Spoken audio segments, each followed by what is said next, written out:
Okay, good evening. Tonight's the last class for Pesach and about Pesach and the last class until after Pesach. Okay, tonight we're going to do, the first time we did getting the house ready for Pesach, the second time we did products. Now we're going to discuss the Seder, especially since the first Seder is Friday night. Okay, so starting from Erev Pesach, I just want to get in. I'm not going to discuss reasons because I will never finish in time. But just to tell you what the halachos are. Chabad custom is that starting from Erev Pesach in the morning until Kairach, the sandwich of the second night, which is after the matzah, right before the meal, we don't eat any ingredients of the modar or the chareises. Everything else on the Seder plate, we do eat. But we have a custom that on the ingredients of the modar and the chareises, we don't eat from Erev Pesach in the morning until Kairach of the second night, which means that modar is horseradish and lettuce. It's a custom, it's not halacha. Horseradish and lettuce. Chareises, as we mentioned, we will mention again, apples, pears, and nuts. So these five things we don't eat from Erev Pesach in the morning until Kairach, after Kairach. In other words, we begin the meal the second night of the Seder, which means if you want to serve applesauce, let's say, for the first night Seder dessert, we don't do it according to our custom. It's not halacha, but this is our custom. So that's one way, one thing about it. Everything else of the chareises, everything else in the Seder plate, the egg and karpas, and that's not an issue. Because the first night is Friday night, and Friday night you're restricted in cooking issues and preparing food. So salt water and the chareises have to be made before Shabbos begins, which means the chareises, including mixing a little bit of wine into it, and the egg has to be cooked before, the zreya has to be roasted before. With salt water, also, you're not allowed to make salt water on Shabbos, on any Shabbos. So if somebody forgot, let's say, to make salt water before Shabbos, they're only allowed to make a minimal amount of salt water that they will only be using for the Seder itself and nothing left over. So therefore, the best thing is every night, before the first night, during the afternoon, make sure everything is set for the Seder, that you don't have to start making chareises and zreya and beitza and all that. As far as Friday night, lich benchen, because it's Friday night, you can't light candles late like you could on a regular Yom Tif. So you have to make sure to light candles on time, 18 minutes before sundown. That's the custom, generally speaking, in America, that we light it 18 minutes before sundown. The brachos of the candles is lahadik ner shel Shabbos, this shel Yom Tif, because it's Yom Tif and Shabbos, and you make a shechion. As far as once you light candles, once you bench licht, you're not allowed to eat or drink anything until you make Kiddush, which is one of the first of the four cups. You're not allowed, once you bench licht, or for a man from sundown, you're not allowed to eat or drink anything until Kiddush is made, which is one of the four cups. According to halacha, because they learn it out from a pasuk that says, matzah must be eaten only at night, balayla hazeh, you must eat matzah at night. The Chachamim, when they instituted the 4 cups of wine, instituted it similar to the concept of matzah, which means it can only be you can only make Kiddush at night. On a regular Shabbos and Yom Tif, the exception of Shavuos, the first night of Shavuos, you're allowed to make Kiddush earlier. You could make Shabbos in earlier. Pesach night, you could daven Ma'ariv earlier also. We start from Mizmor LaDavid, we go straight through the Chodedis. We say complete Hallel after Ma'ariv both nights of Pesach, but you cannot begin the Seder. This is very important because it's late. You cannot begin the Seder, practically speaking, not before a half an hour after sundown. Some calendars you'll see even later, but not before a half an hour after sundown. You cannot begin making Kiddush. You can get everything ready. In fact, Chabad custom is that the table should be set during the day. The only thing we set up at night is the Seder plate that we do when we come home from shul. Chabad custom is in the Seder plate, we don't have the matzahs in a separate Seder plate. Chabad has the matzahs with the Seder plate on top of the matzahs, meaning as follows. The proper way of setting up the Seder plate, the kaida and the matzahs according to Chabad custom is like this. You have a tray at the bottom, silver plate, whatever. You have a tray at the bottom. On that tray, you put the 3 matzahs with a napkin or a cloth separating one matzah to the next. So you put down a napkin, matzah, napkin, matzah, napkin, matzah. Okay? Then on top of that, you put a cover. Preferably, it should be something that's waterproof, like either plastic or a piece of aluminum foil. And then we put the Seder plate directly on top of the matzahs. Now, we don't have a plate because that would break the matzah. But what we do is we organize the Seder plate directly on top of the matzahs. So you have the plate at the bottom, you have the 3 matzahs with a napkin or cloth in between them. On top of that, you put the Seder plate. And why do you do that? Because the 3 matzahs represent the 3 intellectual levels. The 6 things on the Seder plate represents the 6 midas, and the plate at the bottom represents malchus. So therefore, when you set up the Seder plate on the Seder plate with the matzahs, you have actually all 10 levels of the attributes of Hashem and the 10 levels of the nefesh and so on. What do we use for Zerayah? Again, I'm telling you Chabad custom. A lot of people use different things. We're just discussing tonight, and time is short because there's a lot to talk about. For Zerayah, what's called in English the shank bone, we use the neck of a chicken. That's what the Rebbe writes our custom is. The neck of a chicken, roasted, but we remove most of the meat that's on the chicken neck. And we put that down as ziraya. For an egg, beitza, we use a hard-boiled egg. In middle, we put the modor. Chabad custom is we use romaine lettuce and horseradish. We use both. On the bottom right, we put chareses. Like we said before, what it's made out of: apples, pears, nuts. And then on the left, we put the karpas. Karpas, the Rebbe writes in Minhagim, we should use either onion or potato. Halachically, any vegetable that's ohadama could be used for karpas. Our custom, the Rebbe writes, is to use onion or potato. The Rebbe himself, the Rebbe's custom was he used an onion for karpas. And again, the chazeres at the bottom is again the romaine lettuce with the horseradish. Okay, that's as far as the Seder plate. It should be done as soon as possible to begin the Seder as soon as possible after nightfall.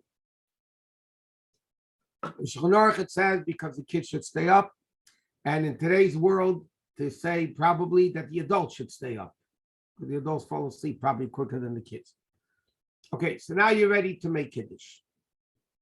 Because it's Friday night, excuse me, our custom, the different customs, our custom is, it's Friday night, we say Shalom Aleichem and Eishes Chayil quietly, which means if you sing it regularly on a Friday night, the night of Pesach, when it's Shabbos, or any Yom Tov for that matter, we do say Shalom Aleichem and Eishes Chayil, but we say it quietly. So we don't sing it or things like that. Then you get ready for Kiddush. The Kiddush cup has to hold a minimum of 3 ounces. That's the smallest shear for a Kiddush cup, has to hold 3 ounces.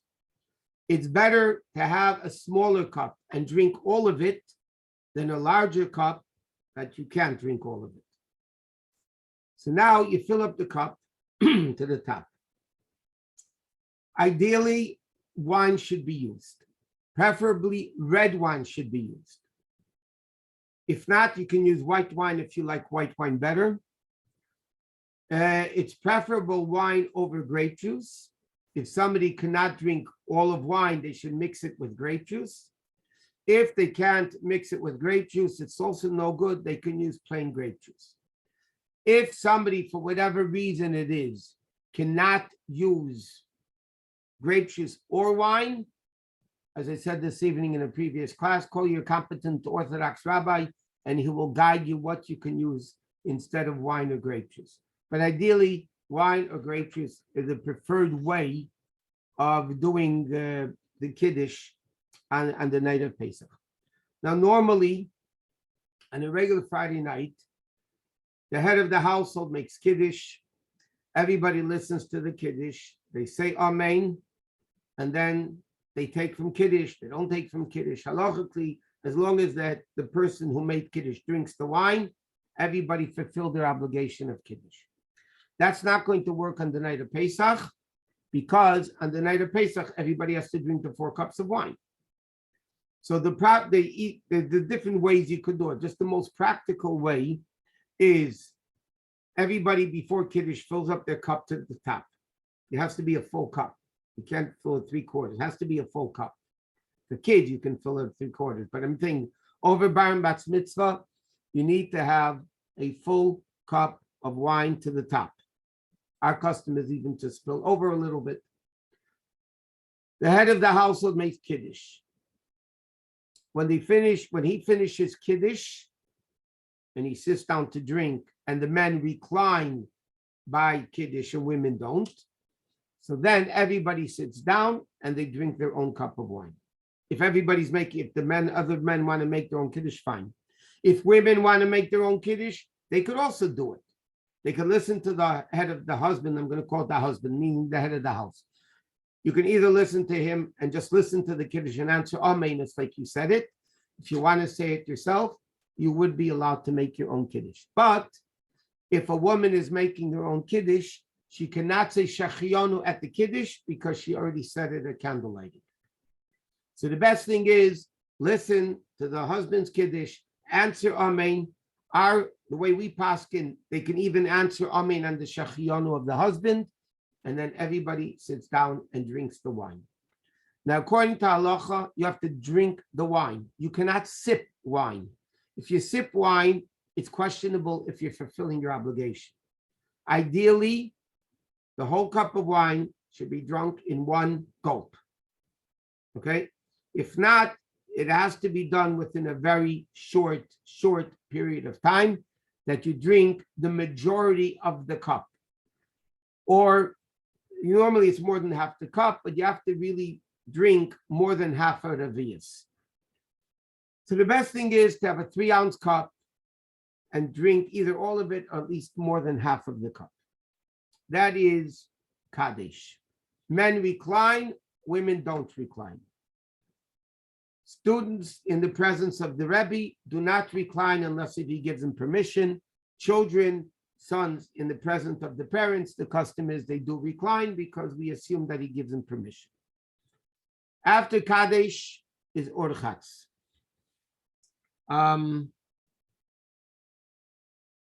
Okay, I just want to mention one more thing. It was mentioned earlier tonight, but all the mitzvahs, this is very important for especially women to know. All the mitzvahs of the evening, meaning 4 cups of wine, matzah, maror, all the other magid, saying parts of the Haggadah, we're going to tell you which parts are mandatory to be said. Hallel, women are equally obligated like the men. Equally obligated like the men. So women have to drink 4 cups of wine, not sip it. They have to eat matzah, they cannot nibble it. They have to recite parts of the Haggadah, either in Hebrew, English, or listen to somebody reciting the Haggadah. And by listening, it's like you said it. But all the mitzvahs of the night are equal for men and women. And it's very important. Women think they could be lax. No, they cannot be lax. They have to do all the mitzvahs. They have to eat a kazayis of matzah, kazayis of kairach, kazayis of afikomen. They have to eat maror. They have to speak like the 4 cups. They drink the 4 cups of wine. They have to say hallel. All those things women have to do equally. Okay, orchatz is you wash your hands without a bracha. Okay, I'm not going to go into the thing right. There's not enough time. Orchatz is you wash your hands like you do for bread. Okay, but you don't make a bracha. Nevertheless, you're not supposed to talk, even though you didn't make a bracha. You're not supposed to talk between the washing of karpas until you eat the karpas. Now, karpas, you take the karpas from the Seder plate. Obviously, other people, you have to have, plates of karpas, charesis and mortar and all that. We'll get to there soon. But karpas, everybody needs to take a piece of karpas. What size should you use for karpas?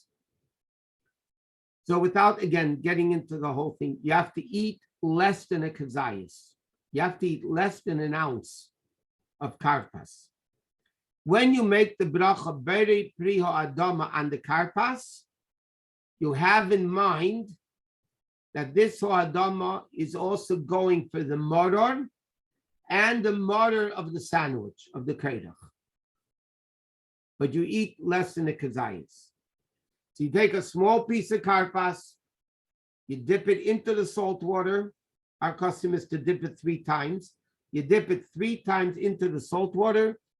You make a ber prio adama. You have in mind that it's also taking care of the maror, the adama of the maror and the kreidach maror, and then you eat it not reclining. Okay? So Kaddish, everybody makes Kiddush, or everybody drinks the 4 cups of wine. You go wash your hands without a bracha. That's urchatz karpas. You take the karpas, you take less than the kazayas. You dip it into salt water first.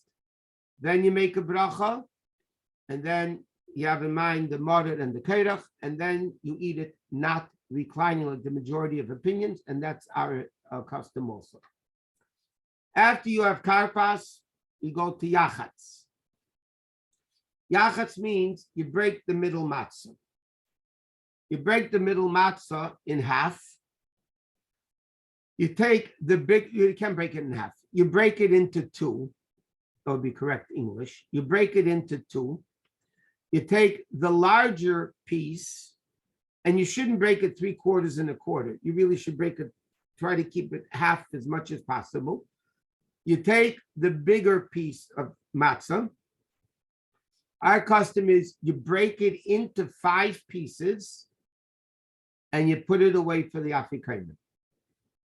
Okay, put it in a bag, put it in your pillow or somewhere, and you put it away for the afikomen.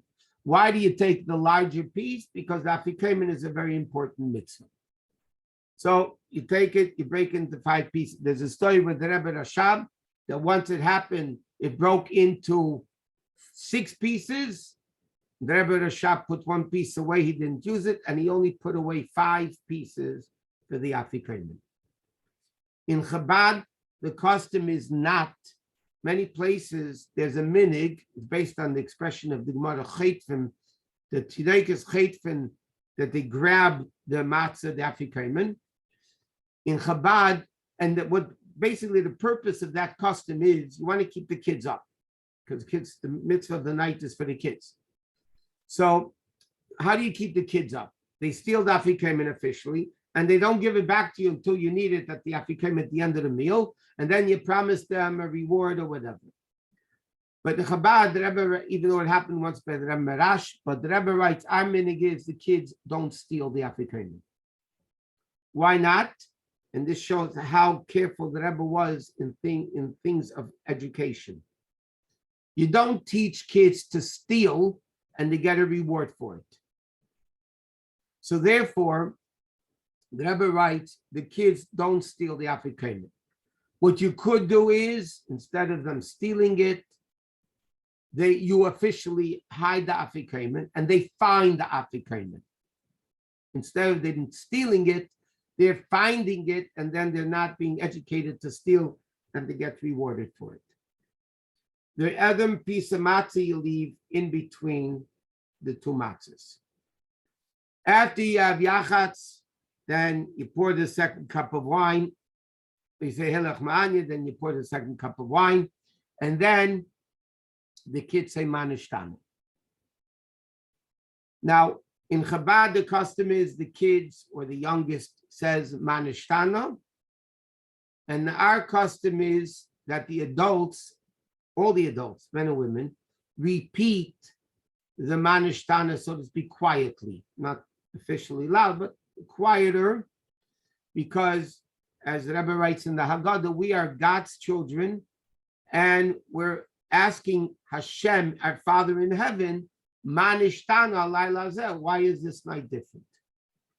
So bottom line is that after the kids ask the manishtana, the adults ask the manishtana, our custom is, the Rebbe writes, to do it in Yiddish, and we start Tatich by the Fregen vier Kashas. Father, I want to ask you 4 questions. And even the Rebbe writes, somebody who doesn't have parents or a father still says it again because we're referring to our Father in heaven. After that, certain that you follow, I don't want to get into every detail. Sometimes you uncover the matzah, you cover the matzah. Whenever you deal with the wine, you cover the matzah. You don't deal with the wine, you uncover the matzah. There's a lot of competition between wine and matzah, and therefore, whenever you're picking up a cup of wine, you cover the matzah. You put down the cup of wine, you uncover the matzah. After yachatz, then you have magid. Now, magid is after the children ask manishtana. The adults ask manishtana if you don't have any kids there. Or even if you have kids, the adults ask it anyway. So then we come to the biblical mitzvah. The biblical mitzvah of the night is to recite the Haggadah. Now, ideally, you should read the entire Haggadah. It could be done in English, French, Farsi, any language you want. You could recite the Haggadah, but the Haggadah needs to be recited. Which parts are the minimal parts that men and women are obligated to do? So I'm just going to say it, what they are.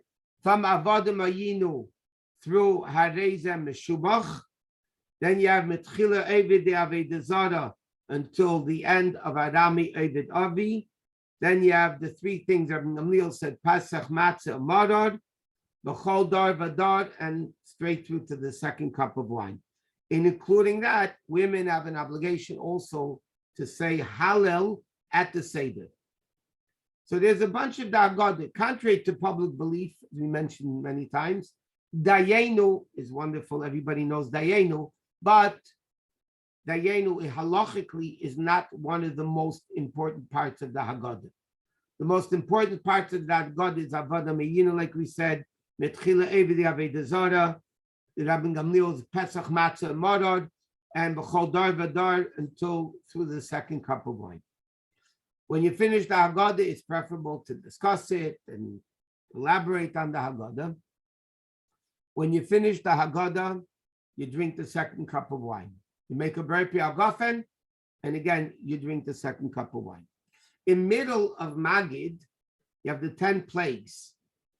So many people have a custom that when they want to pour off the wine for the plagues, they'll use their fingers, like dam, tzvadeya, kinim, Chabad custom doesn't do that.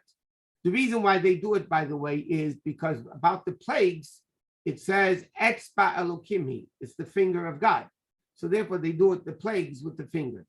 Our custom is we pour it off. Now, we don't only pour off the 10 plagues. The page before in the Haggadah is Dam, Va'esh, V'simreis Ashan. Those 3 words we pour off. Then Dam, Tzvadeya, Kinim, we pour off drops of wine 10 times. And then we say the tzach adash ba'achav. And again, the tzach adash ba'achav. So altogether, you're pouring out 16 drops of wine. Ends up to be a little bit more, but 16 times that you're pouring off wine. The Rebbe writes, if you can, you pour it into a broken plate. That doesn't mean you break a plate for it. If there's a little chip, a little crack, it's fine. That's called a broken plate. If you don't have a broken plate, you don't break a plate to put the to put to pour the cup of the makis in. When you finish pouring off of the makis, you have to refill your cup, because your cup is not full anymore.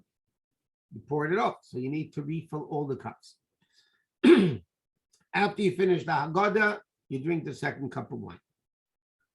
After you finish the second cup of wine, you go to what's called rochza. And this is the mitzvah part of the evening, besides Magid, which is a biblical mitzvah of reciting. Now you have the action mitzvahs of the night, the biblical, well, some of them are biblical. So now you wash your hands again. You wash your hands again, this time with a bracha, because now you're washing for matzah, for bread. Now, I'm going to first say what you do, and then I'm going to say how much you eat and how it works with the women and everything. Right now, after you wash, you're left with 2.5 matzahs on the Seder plate, because half you took away for the afikomen. So you're left with 2.5 matzahs. So after everybody washes, everybody's sitting down, those that have a Seder plate, pick up the 2.5 matzahs, and they make Baruch Atah Hashem Elokeinu Melech Haolam Hameitzi Lechem Min Haaretz. Why? Because you need Lechem Mishnah. On Shabbos and Yom Tov, you need 2 matzahs, 2 chalas. So you need to have 2 chalas. So you can't have 1.5. You need to hold up both complete matzahs. After you make hameitzi, you put down the third matzah, the bottom matzah. Now you're left with 1.5 matzahs. And then you make the bracha without talking, you do it right away. Asher kitshon mitzvahs v'tzivanu al achilas matzah. To eat matzah. Now you need to eat a kazayas of matzah. So before we go into how much a kazayas is, but there's an argument in halacha. Should you take the kazayas from the top matzah or from the middle matzah? Where do you take this 1 ounce of matzah? I'm talking about the person that has the Seder plate. Some opinions say from the top matzah. Some opinions say from the middle matzah. Therefore, good old halacha says, you do both. You take a kazayas in the top matzah and you take a kazayas in the middle matzah. And then you eat them together. So the men, or whoever has a Seder plate, needs to eat, technically, if possible, 2 kazasim of matzah. What happens if you can't? Bottom line, which matzah do you take the kazayas from? So Shulchan Aruch and Alter Rebbe brings it down. You take it from the top matzah, not from the middle matzah. If you're only going to eat 1 kazayas, you take it from the top of the matzah. And then that's it. You have when you make a meitzi, by the way, you have in mind the kairach and the afikomen. You have all those, even though you really don't have to, but you have those things in mind. What do women do? Obviously, there's not enough matzah in the Seder plate. So women should have given to them before they wash the amount of matzah they need to eat. They should be given in a bag or whatever, the amount of matzah that they need to eat. How much is a matzah? A kazayas. How much is a kazayas? A lot of different opinions. Some people say it's 1 ounce in weight. Some people say it's 1 ounce in volume. And there's a lot of different opinions. And don't forget, the first matzah you eat is biblical. Kairach and afikomen are rabbinic. So therefore, you really should be stricter by the first matzah that you need to eat, that it should be a proper kazayas. Ideally, it should be a half a shmora matzah. Also depends on the thick matzahs, thin matzahs. You try to eat a half a matzah. If you can't, try to eat 1/3 of a matzah. If you can't, there are opinions that hold that even 1/4 of a matzah passably is okay. But ideally, what you need to do is eat, if possible, a half a shmura matzah. Now, and the women also should be given the proper amount of the shear. At least, preferably 1 ounce weight, if not 3/4 of an ounce of weight. but they should eat the matzah. Now, we said before, you have to drink wine, not sip wine, and you have to eat matzah. And this applies to women also. You have to eat the matzah, kazayis matzah, within a certain time frame. There are opinions that hold 2 minutes. You have to eat a kazayis matzah within 2 minutes, which is quite difficult, by the way. But we hold between 4 to 7 minutes, preferably as close to 4 as possible. Now, when does the time clock begin? When does it begin? When do you start counting the minutes? So it's not when you put the matzah in your mouth. The 4 minutes begin from the time you swallow the first bite. That's when the time clock begins. So what people do, and as we mentioned, it's not necessarily what's called Emily Post etiquette, but when you're eating the matzah, you try to put in as much matzah as you can in your mouth before, and chew it before you swallow. You gain, believe it or not, a minute or two, and then you take the first swallow, and then you keep eating to try to get at least a kazayas of matzah within 4 minutes. While you're eating the matzah, and this is very important, and this happens always, you're not allowed to talk, not men and not women. They're not allowed to talk while they're eating matzah because you're in the middle of a mitzvah. The Rebbe writes even more, that we really shouldn't talk things not pertaining to the Seder until after Mara and Kairach. Until after Kiddush, that's all part of the Hametzi, all part of the Achilas Matzah and Achilas Maror. We shouldn't talk, period. And definitely not in middle of the eating matzah, but oh, it's so hard as it is. You're not supposed to talk. You have to eat the matzah quickly. You can't nibble the matzah. That applies to men and to women equally. Kids should be given a piece of matzah. It doesn't really matter the size. Over 6, they really should be eating it properly. Do you have a question, Regina Strasberg?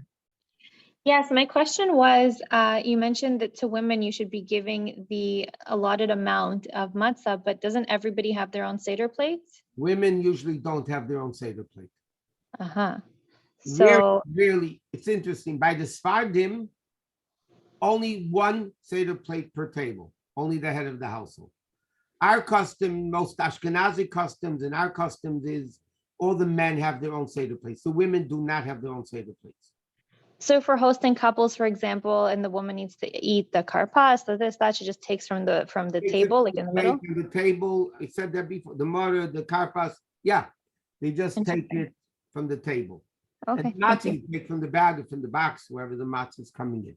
But they can have their own Seder plate, or they shouldn't? They could, but then they'll have a bigger problem. They might have to eat 2 kazesim of matzah instead of 1.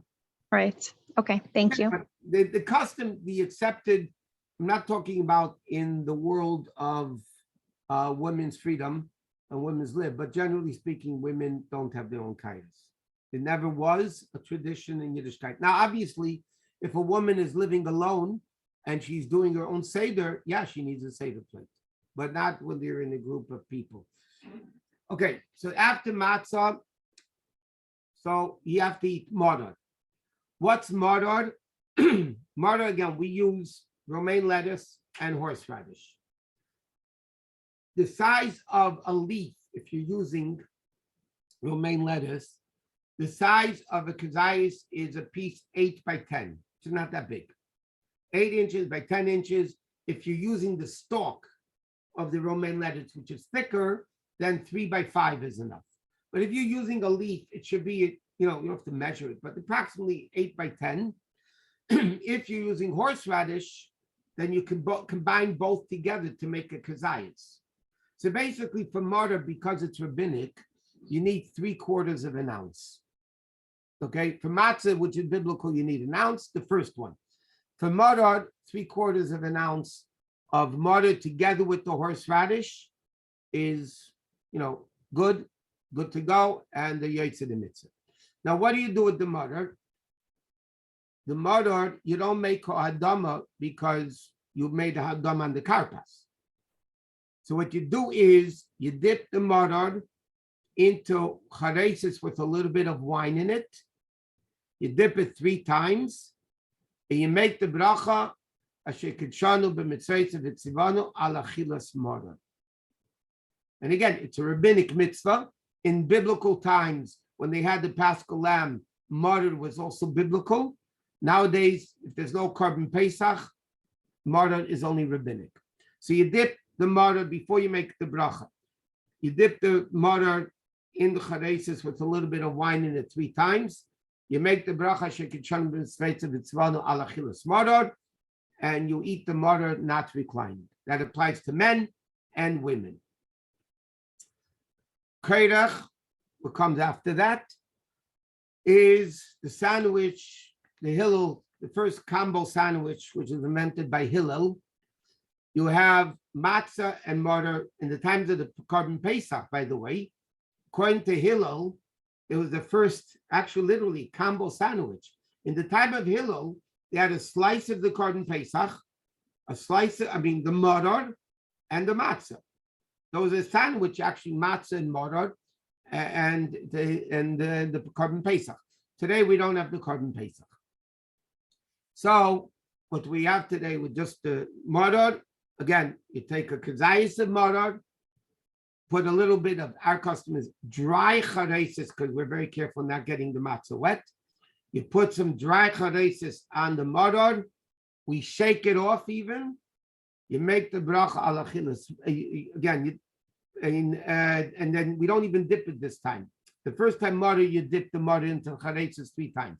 Here we put a little bit of dry charesis on the maror, and then we take it off, and we make the bracha, the kein hasa hillel, we put it in between the matzah.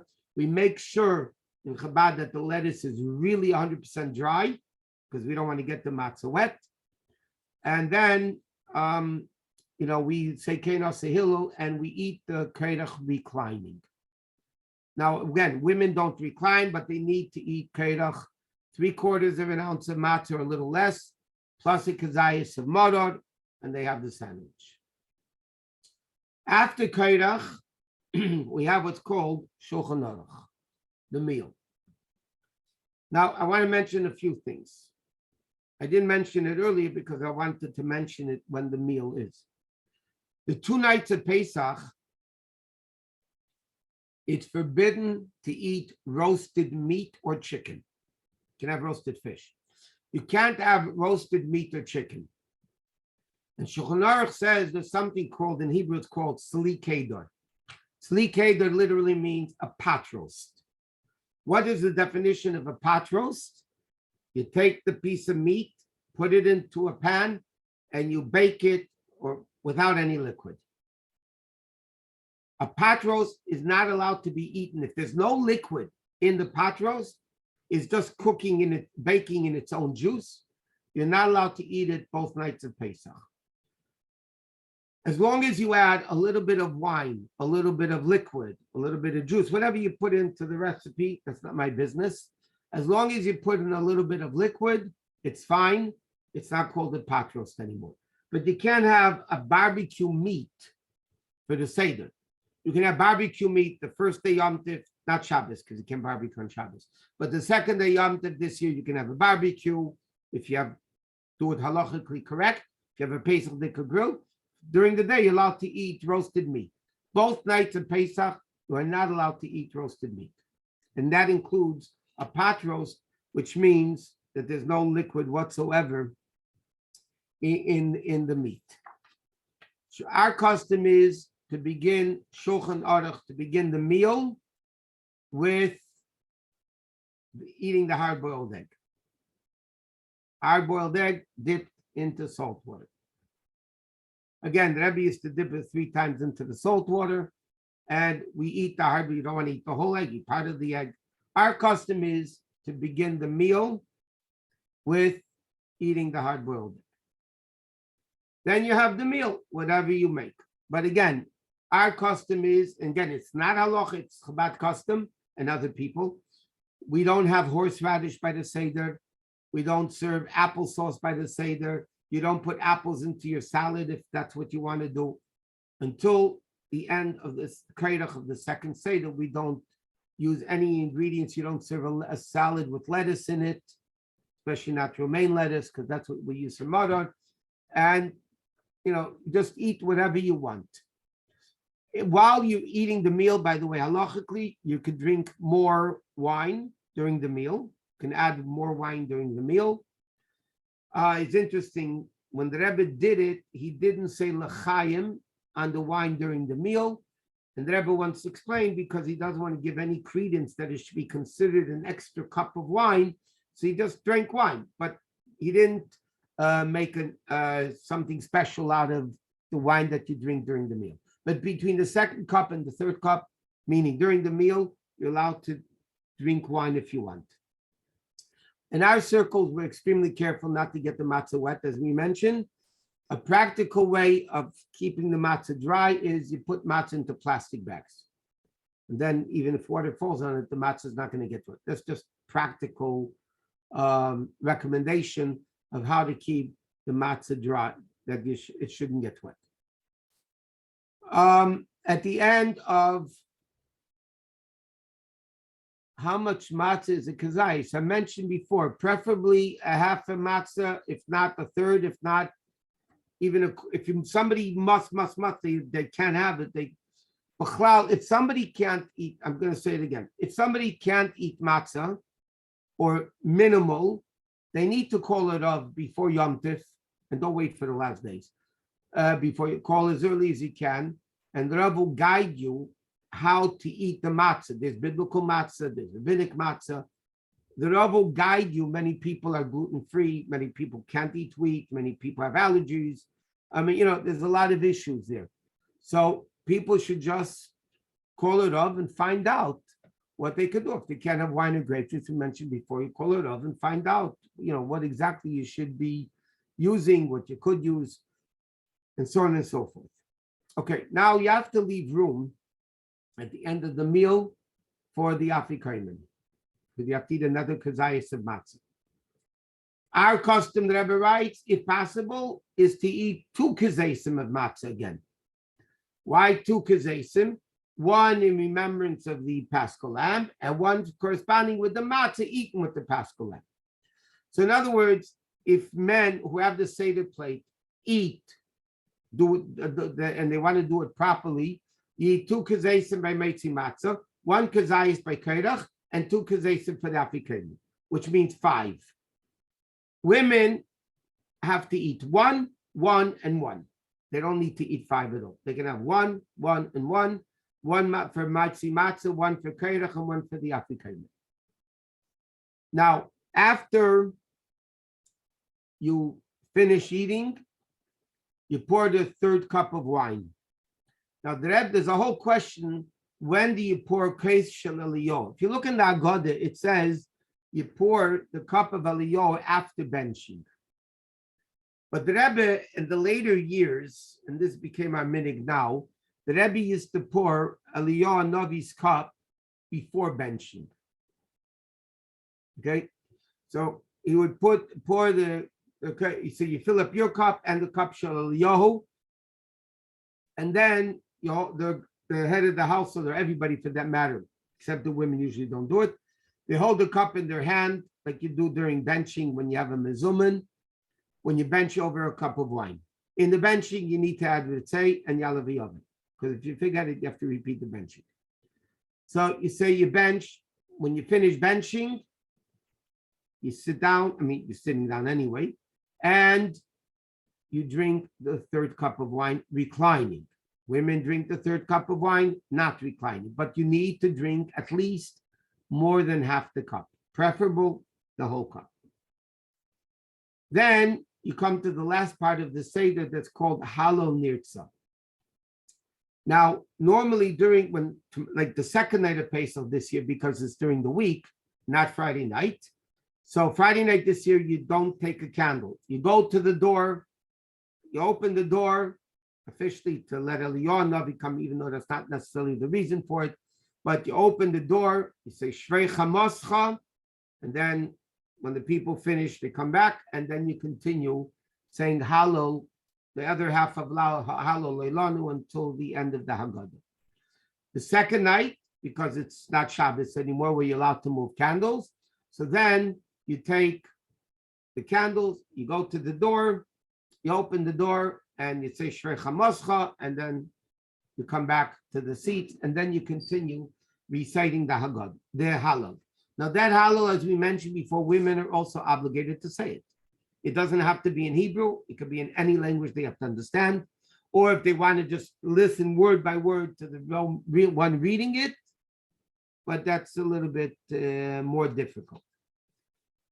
You finish the fourth cup of wine, and then, you get to the fourth cup of wine. Again, you make a Brei Pri Hagafen. Each cup, according to our halacha, most people say, every cup has its own Brei Pri Hagafen. Some people only have the first and third. But our custom is each cup of wine, we make our own Brei Pri Hagafen. We drink the fourth cup of wine at the end of the Seder. We say L'Shana Haba B'Yerushalayim, and then we make an after bracha. The after bracha you can only say on the wine if you drank 3 ounces of wine.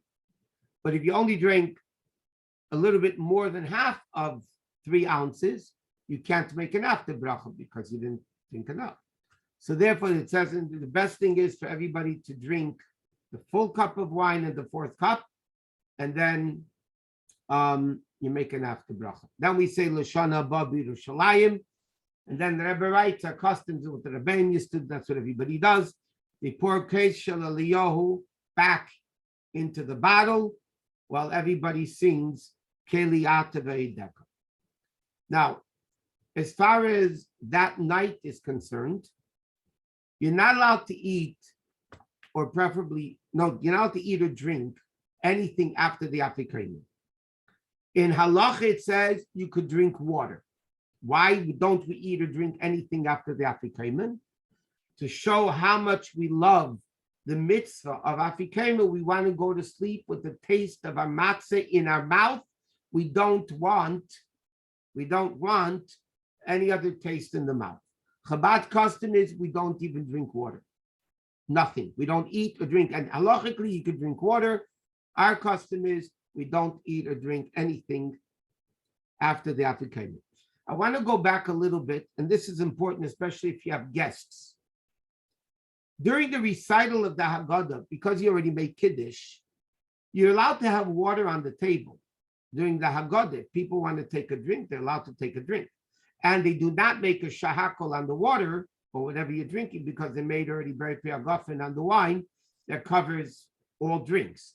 So if you want to serve drinks during the Haggadah, because it could take time, there's nothing wrong with serving drinks, and people can take a drink of water, whatever, juice or whatever else you're serving. The first night of Pesach, because it's Leil Shimurim, it's a night that God watches us. So we only say the first paragraph of Shema. Unless if you daven Ma'ariv early, then you need to say all 3 paragraphs. Okay, as far as the next day is concerned, I just want to mention some practical halachos which are very, very important. Number 1, the first day of Pesach, we bench Tal at Musaf. That means somebody asked the question, what do women do with Kiddush? There is no official Chabad custom. I said before, the most practical thing to do is for the women to listen to the husband's Kiddush or the head of the household. When he finishes, they sit down and they do not make their own Brei Pri Hagafen, and they drink the wine because they're yaitza from the husband's Brei Pri Hagafen. Okay, so starting Musaf on the first day of Pesach, we don't say Mashiv Aruach Murdered Ageshem anymore. We start saying Murdered Atol, and custom is women do pour the wine for the plates. Everything B'chlal done that night, men and women do equally. So women do pour. They don't need a broken plate. If you don't have a broken plate, you don't use a broken. Again, you don't break a plate to use a broken plate. Now, concerning the first day of Pesach, especially because it's Shabbos, you're not allowed to do any preparations until nightfall. You're not allowed to do any preparations until nightfall for the second Seder. You cannot set the tables, you cannot prepare food, cannot do anything. If you have a public Seder, then you can have a guy set the tables, but there can be no food preparations from Shabbos for after Shabbos, from one day Yom Tov to the next. It's tough, but there's nothing you can do about it. Even when the first day of Yom Tov is over at nightfall, you still have to say, because it's still Shabbos, you have to say Baruch HaMavdil Ben Kodesh LaKodesh before you do anything. So let's say 35 minutes after sundown, whoever's home, the women, whoever, say Baruch HaMavdil Ben Kodesh LaKodesh, and then they could start putting food into the oven, they can start preparing, they can start setting the table, they can start doing things which are allowed on Yom Tov. But as far as doing any preparation from the first day for the second day, that you're not allowed to do. The second Seder is the same as the first Seder, except the Kiddush is a little bit differently. Because we're going from Shabbos to Yom Tov, so you need to make Havdalah and you need to make Kiddush. So what it's actually called in halacha is the acronym called Yak Nahaz. Yak Nahaz is Yayin, Kiddush, Ner, Havdalah, Zman. Okay, by the way, in might of the second night, the men have to say Vatei Di'enu, which is like Atach and Antonu on a regular Saturday night. You start after Akel HaKodesh, you say Vatei Di'enu, and that makes Shabbos finished, and then you go to Yom Tov. And then you don't add any of the Shabbos insertions anymore, because by saying Vatei Di'enu or Baruch HaMavdil Ben Kodesh LaKodesh, Shabbos is over. So the custom is like this. When you make Kiddush the second night, everything's the same, except you don't say Shalom Aleichem Eshes Chayil, you don't say Yom HaShishi, you make Berei Pi HaGofen, the Baruch of Kiddush, omitting the Shabbos additions. You finish Baruch Atah Hashem Mekadesh Yisrael V'Hazmanim, and then our custom is you look at the candles that the women lit, but they made a Shechionu the second night also. You look at the candles, you say Baruch Atah Hashem Elokeinu Melech Ha'olam Berei Me'erei Ha'esh. You don't do the fingers, you just look at the candles and you say the bracha Berei Me'erei Ha'esh. Then you say the bracha of Havdalah. Amavdil Ben Kodesh LaKodesh Ben HaLochedesh Ben HaLocheshech. You conclude Baruch Atah Hashem Hamavdil Ben Kodesh LaKodesh, because again Yom Tov is also holy, and then you make a Shechianu. And then the rest of the Seder is the same, except, and you look in the Haggadah right before the second cup, you say Nechel Sham Min Azvachim Min Apsachim and Min Apsachim Min Azvachim. You'll see in the Haggadah when you're reading it, it'll tell you Saturday night you changed the order a little bit because of the practical halacha in the time of the Bais Din. So basically, that is in a nutshell the concept of the Seder. Now, if anybody wants, first I want to remind everybody to sell your chametz, to give money for more schitim. Don't be like, don't excuse me. Don't rely on selling your chametz the last minute. It's not a good idea. You sell chametz now because all you're doing is appointing the Rav now to sell the chametz to you at a Pesach. So you can do it now. You don't have to wait until you get rid of the chametz. That's a misconception people have, and they end up not selling the chametz, and they have a lot of halachic issues. So go to the man or the women. When do we have to sell the chametz? As soon as possible. ASAP. You can do it online now. The best is, by the way, to sell chametz in person. Halachically, it's best to sell chametz in person. If not, you could do it over the telephone. You can make a representative to do it. You could do it online. I mean, whatever. But if you're going to a later time zone, if you're going out east or you're going to Israel or whatever, you have to sell the chametz in a later time zone because it's a problematic issue. Okay, what I'll do now for the last few minutes, if anybody has any questions, we are taking questions. Not about to say, selling my apartment, going away, what must they do? Cleaning. What you need to do is, if you're going away for Pesach, the night before you leave, if it's not Thursday night, if it's not the night of B'dikas Chametz, let's say you're leaving Tuesday, let's say you're leaving Wednesday, and you're going to be away for the whole Pesach, Tuesday night, you take the cleanest room in your house, and you search chametz there without a bracha. Do not put down the 10 pieces of bread. Do not make a bracha, and you just have an obligation to do b'dikas. So you do b'dikas chametz in one room. Best thing is take the cleanest room. It's the easiest to do, and that's it. And then the house is closed up for Pesach. That's the best way of doing it. Any other questions? Rabbi, I have a question. Yeah. So if I sell my chametz today, let's say, does that include all the chametz I may purchase before Pesach? It includes everything that you buy until the chametz is sold out of Pesach. Got it. Thank you so much. It does not Bye-bye. include. It does not include chametz that, God forbid, somebody's not religious, that they will buy during Pesach. That is not included in the sale. Sure. Any chametz that you will have or buy Friday morning, even as long as it's before the time of the sale of chametz, the sale of chametz will cover that. There's nothing to. That's what I'm saying. You don't sell the chametz today. Today you're appointing the rabbi to sell the chametz for you the day before Pesach. That's all it is. So, Rabbi, yes. if someone goes to children, is it you just do everything like you're just at home, or what? I mean, if you're going to your kids and your kids are as religious as you and do the same things you do, yeah. If they're not as religious as you have to call it up and find out what to do. It depends. No, they are religious. I'm saying I do. Me and my husband do our own kara. Or how do you do it? You just, Again, Sephardim generally have a tradition, only one kaira is the head of the household. That has a basis in halacha of what's called Revam Hadis Melech, because then a lot of people are joining into one mitzvah. Ashkenazic circles, everybody has their own kaira. So whatever the custom is, either way is fine. thank you. I have a really quick question. So Yeah. if you're living in a household and the head of the household appoints a rabbi to sell the chametz for the household, but like I own my own car, for example, do I need to also do that?